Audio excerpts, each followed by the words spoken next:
Leo ni Ijumaa ya juma la 15 la mwaka. Injili inayotuongoza kwenye tafakari yetu inatoka kwa mwinjili Mathayo sura ya 12 aya ya kwanza hadi ya 8. Wapendwa katika Kristo, injili ya leo inaanza kwa tukio la mvutano kati ya Bwana wetu Yesu Kristo pamoja na Mafarisayo. Wanafunzi wa Kristo walikuwa wapo safarini, walikuwa na njaa. Wakaingia shambani, wakaanza kuchuma masuke ya ngano, wakayasugua mikononi mwao na kuanza kuyala. Kumbe tatizo halikuwa kwamba walikuwa wameiba, kwa sababu sheria ya Kiyahudi ilimruhusu msafiri mwenye njaa kuchuma kiasi chakula kutoka shambani mwa mwingine. Tatizo lilikuwa kwamba walifanya hivyo siku ya Sabato. Kwa tafsiri kali ya Mafarisayo, kuchuma masuke kulihesabiwa kama kuvuna, kuyasugua mikononi kulihesabiwa kama kupura. Na hivyo waliona kuwa wanafunzi walikuwa wamefanya kazi ambayo ilikuwa imekatazwa siku ya Sabato. Ndio maana wanamwendea Bwana wetu Yesu Kristo kwa lawama, wanamwambia, tazama, wanafunzi wako wanafanya jambo lisiloruhusiwa siku ya Sabato. Kwa maneno mengine, walikuwa wanamwambia Bwana wetu Yesu Kristo, wewe unajifanya au unajiita mwalimu, lakini angalia unachofundisha wanafunzi wako, kuivunja Sabato. Kweli unastahili kuitwa mwalimu? Lakini Bwana wetu Yesu Kristo hakubishana nao kwa hasira. Badala yake aliwapa katekesi kuhusu maana halisi ya Sabato.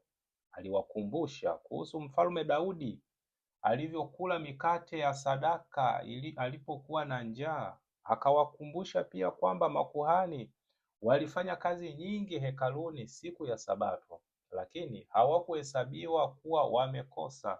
Kisha Yesu akafikisha ujumbe mkubwa alipowaambia, nataka rehema wala si sadaka. Na mwisho kabisa akawaambia, mwana wa Adamu ndiye Bwana wa Sabato. Ndugu zangu, Yesu anatufundisha kwamba Sabato haikuwekwa ili kuwatesa watu, bali ili kuwajenga watu. Sheria za Mwenyezi Mungu hazipo ili kuondoa utu wetu, bali zimetolewa ili zitufanye tuishi maisha yenye upendo, huruma na haki. Kwa Kristo, Sabato inapaswa kutusaidia kuwa watu wema, watu wenye utu, si kutugeuza kuwa watu wasio na huruma. Mtu mwenye kuiishi vizuri Sabato hawezi kumuona mwenzake anakufa kwa njaa halafu aseme, siwezi kukusaidia kwa sababu leo ni Sabato. Huo si utii kwa Mungu. Huo ni ukatili unaojificha nyuma ya sheria. Kuitii Sabato ni kumtukuza Mungu kwa kumjali mwanadamu aliyeumbwa kwa sura na mfano wake, kumpa mwenye njaa chakula, kumsaidia mgonjwa, kumfariji mwenye huzuni, kumtembelea mwenye upweke. Hayo ndiyo matendo yanayomfurahisha Mungu hata siku ya Sabato. Hata sisi leo tunaweza kuingia katika mtego ule ule wa Mafarisayo. Tunaweza kujivuna kwamba tunashika sheria za kanisa, tunahudhuria misa, tunafunga, tunasali rozari, lakini wakati huo huo tukawa wakali katika kuwahukumu wengine bila kuelewa mazingira yao.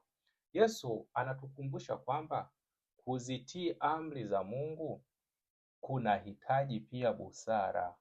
Busara hutufundisha kutofautisha kati ya roho ya sheria na herufi ya sheria. Sheria ipo kwa ajili ya upendo, haipaswi kutumika kama silaha ya kuwahukumu wengine. Mtakatifu Tomasi wa Aquino aliwahi kusema kwamba sheria yoyote inayotenganishwa na upendo hupoteza kusudi lake. Na Mtakatifu Agustino aliandika, penda kisha fanya unachopaswa kufanya, akimaanisha kwamba upendo wa kweli utatuongoza kufanya yaliyo mema mbele za Mungu na mbele za watu. Leo Yesu anataka tujiulize maswali haya. Je, utii wangu kwa Mwenyezi Mungu unanifanya niwe mwenye huruma zaidi au unanifanya niwe mkali zaidi kwa wengine? Je, ninatumia sheria za Mwenyezi Mungu kuwavuta watu karibu na Mungu au kuwafukuza na kuwahukumu? Je, unapoona mtu mwenye shida, ninamuona kama ndugu anayehitaji msaada au kama mtu anayestahili kulaumiwa? Ndugu wapendwa, Yesu hakuvunja Sabato, aliirudisha Sabato kwenye kusudi lake la kwanza. Mungu hakutupa sheria ili zipinge maisha ya wanadamu, bali ili zilinde na kukuza maisha hayo. Tuombe neema ya kuwa Wakristo wanaozitii amri za Mwenyezi Mungu kwa uaminifu, lakini pia kwa busara, huruma na upendo. Maana utii wa kweli si ule unaomalizia kwenye hukumu, bali ule unaozalisha rehema. Kubariki na kukulinda Mungu Mwenyezi, Baba na Mwana na Roho Mtakatifu.